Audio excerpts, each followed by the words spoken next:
무궁화 꽃이 피었습니다.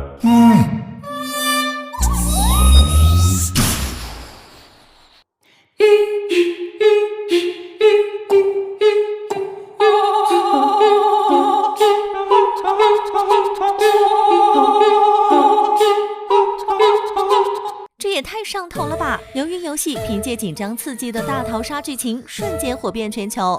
近日，有网友纯人声演绎鱿鱼游戏里出现的各种音效，不得不说，几位网友模仿的太像了，代入感很强，仿佛已经感觉被淘汰。夸张的表情，戏份十足的五官，浑身的鸡皮疙瘩都起来了，紧张、心脏骤停的氛围感瞬间被两位小姐姐搞怪的表情冲淡，给人强烈的视觉差。